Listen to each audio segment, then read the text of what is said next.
I have no idea how to start this, but here I am about to talk about my double hip replacement surgery. So I decided that I was going to make another double hip replacement surgery video with all of the videos I took post-op and pre-op and everything leading up to it. And because the other one was really cringy, like I don't know how to talk to a camera, and I still don't, so I can't guarantee that this one isn't going to be just as cringy as the other one, but I'll definitely include a few clips from that one into this one so I can go into surgery ready to take it out. That's okay. That is okay. I have avascular necrosis, hip dysplasia, and arthritis in both of my hips.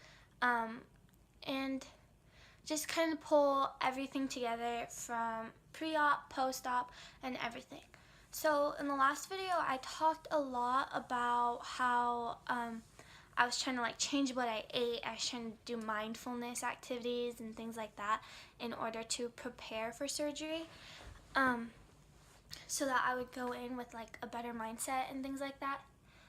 But the truth is, what ended up happening before surgery was I went into a really bad depression mode. It was bad. I slept basically all day. I watched Friends and Netflix, and that was what I did because I had gotten to a point where I couldn't even walk through a grocery store without using one of those cart things. And then even then it was just really embarrassing because there's this teenager on this cart, and you're not, usually teenagers aren't on that, and so then it was kind of well, what are other people gonna think? And it was just so stressful. So just leaving the house was very stressful. So I kind of went into this mode of I slept a lot, and my parents thought it was because of this new medication I tried because I got Xeljanz before I did surgery. But really I was just I just really was just trying to get through the first or the few weeks before surgery. And so that was how that was. The weird thing is that I could sense that something was wrong, and I knew that I was not at my best, but I knew that after surgery I was going to have new hips, and so I would have different things to look forward to. So it was kind of weird because it was probably the most depressed and the most I've ever shown symptoms of stress and anxiety, and I don't want to say depression, but it was definitely a few weeks of depression. But I knew it was gonna end, and so that was kind of the weird thing. It's kind of like I can look back at it now and kind of laugh because yeah, it was totally not fun at the time, but I knew that it would come to an end after surgery. And so those were leading up to surgery. I did do mindfulness every day to try to prepare myself.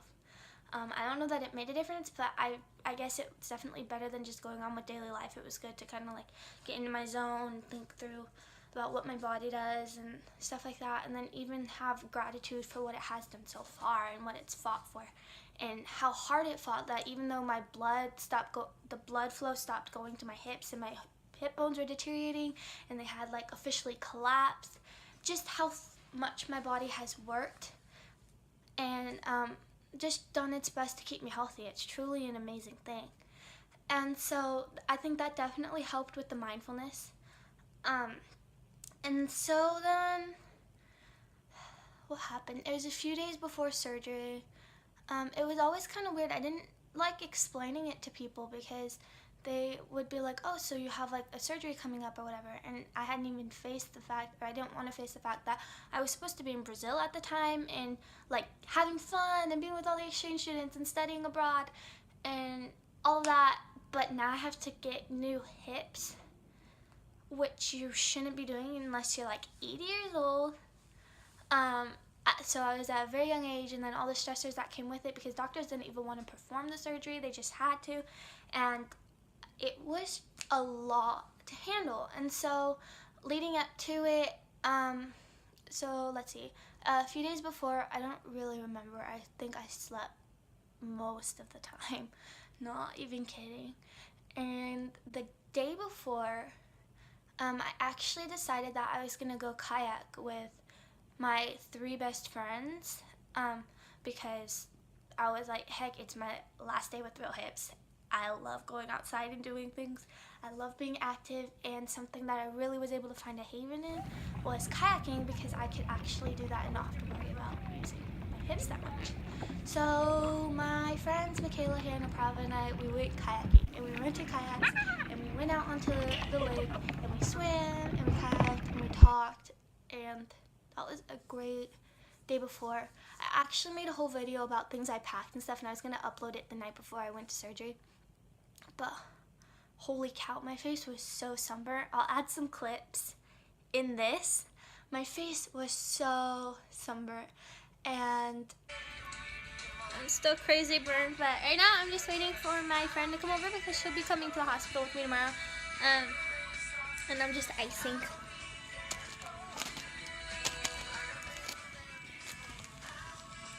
Got some peas and some ice because after kayaking all day and then going into surgery tomorrow, tomorrow's gonna be a long day. But yeah, just chilling here, watching some Netflix. Hi, Fifth. Why? Oh, I'm just making a list of people. And icing. I was so stressed, but I covered it up by laughing and things like that. But whew, it was so bad. By the time the day before surgery came, I actually had a baby chewing toy that I would chew because I had to chew on something because I was so stressed and anxious. Can't chew on a cup. Hello? And it's almost 10 o'clock at night. Hello? Is it recording? I don't know what's going on. And now to go to bed for surgery tomorrow. I'm trying to see if you can puncture this. We're taking a video for her YouTube. I have a baby chewing toy to help my anxiety because I'm freaking out. These people are going to think I'm freaking insane.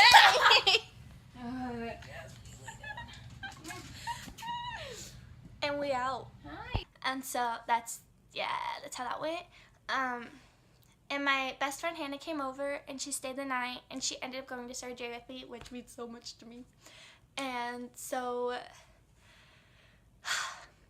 we went to bed and it was really late, and then I think we had to be at Kaiser at 6 a.m. And so I woke up at 4 a.m. because I was supposed to drink those like Gatorade packets and stuff like that. And I took a shower and I wiped myself off with the disinfectant wipes like on my hips.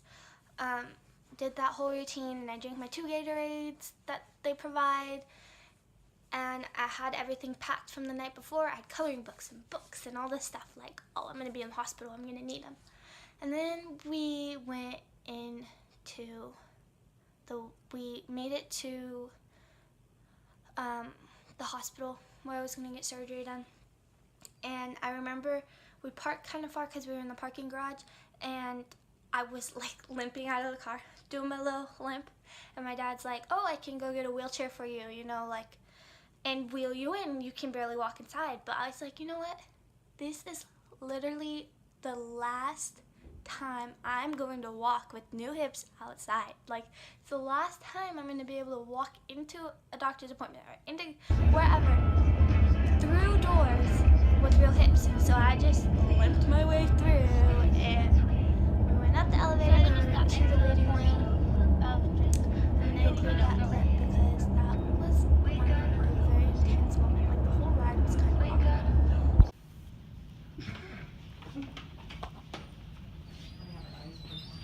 It was kind of weird because it was kind of like, am I anxious? Am I excited? Am I gonna like, is this gonna be great? But I also really don't want to do this. Like, this is so scary. I've never had surgery before, and things like that. And so this is a lot different than going to the airport. I kind of want to go to the airport. Oh, it was so weird. And so we went in, and then eventually a nurse called me in, and she like gave me my the bracelet that I had to pee in a cup and do stuff like that. Like, I don't even know. And then went to this like other waiting room thing where I laid, and meanwhile had changed into the hospital dressing, and all of that stuff. And so we go in, and then my parents were there. My friend and my sister were waiting out in the waiting room. My parents were there, and we were just there. I don't even remember what I was talking about. Then my surgeon came in, and he was like, oh, we have these like really nice guys. Like, they brought me the pediatrician or pediatrics anesthesiologist, so he's like, these really nice guys. And then like the pediatric anesthesiologist, bless his heart, he was so sweet. And he was like, he was like he was talking to a 5-year-old, but it wasn't good enough because I was so scared of going under. I think what I feared the most of surgery was not the surgery itself and what they were going to do in order to replace my hips, but it was the not being able to control what I was doing and like my actions. And so I did not want to go under anesthesia. And so he's like, so there's going to be this big guy that comes in, and he's going to like give you some laughing gas or something like that. And I remember as soon as they were putting stuff into my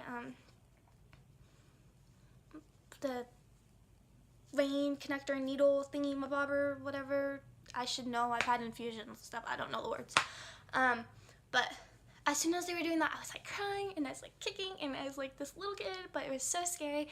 And next thing you know, I barely even remember this, but I woke up somewhere in some room crying again, but I had just had double hip replacements, like, but they say that when you go under anesthesia, when you wake up in the same mood. And so I went under like crying and really scared. And I don't even know who's in the room or anything. Honestly, the whole thing is so scary to me. I don't look forward to the next surgery. I should not have said that, but I don't like surgery, and that was really scary. And then like from there, what happened was I was in pediatrics, the pediatric ward to heal, and they were like, no, we need her in like the adult ward where there's other hip replacements, because most pediatrics don't get hip replacements. So they took me across the hospital to the adult ward with all the older people who had all these other issues. And then from there, it was kind of a blur. I was on a lot of medicine. I had a catheter in. I remember them taking the catheter out because it was really uncomfortable. God, I think I had to I brushed my teeth like once. I think it was 2 nights. They told me that I would be in there for maybe 1 night, but and like even if really good, I could leave that day, but I don't even think I woke up that day. Like, I think I slept most of the time. And so so they had physical therapy come in. I did step-ups, and I just had to, I could barely even move my legs post-surgery because when they dislocate the hip, they take out, or they kind of like mess up all the muscle and the nerves and stuff like that. And so I could barely even move my leg at that point. So what physical therapy did was try to just get me out of bed. Like, it was a big deal to get me out of bed, and then taking a few steps down with the walker. So I'd walk down the hospital with the walker as much as I could. And by the time I could prove that I could do things like that, it was time to go home. And next thing you know, I was home. And from there, I had in-house therapy. I was on oxycodone, and I'm just going to include clips for the rest of that. And so that is basically how the day before surgery went, how leading up to it went. I watched so much Friends and slept and went into a depressed mode. And then next thing you know, it's this weird situation of going to the hospital to get the procedure done. Then the procedure's done, and then I'm home. And now, for a long while, I went through this, I might make a whole nother video on this, but for a long time, I didn't appreciate the surgery at all. I was like, I should not have this. I was told at one point that you're as old as the oldest bone in your body, and yours are your hips, and they're 80 years old. And that's not something you want to hear at 17 when you like to go outside. You want to climb rocks, you want to go skiing, snowboarding, you want to surf, and you want to do everything, because I want to do everything that involves the outdoors. And so that's not something you want to hear. And that's definitely something that I fought with have to deal with having hip replacements, because I don't want to be told that I have a body of an 80-year-old.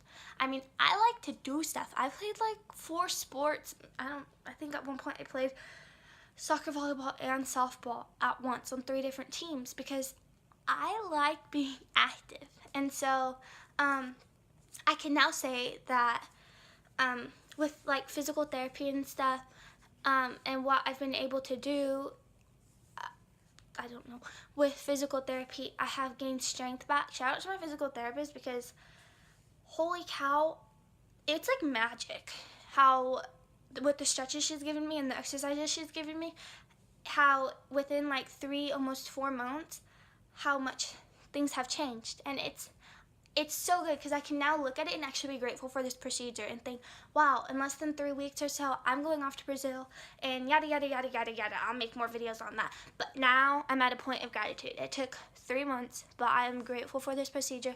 I'm grateful for my rheumatologist. I'm grateful for my surgeon. I'm grateful for the physical therapist and all the physical therapists that have worked with me, all the surgeons that have worked with me, all the doctors that have worked with me.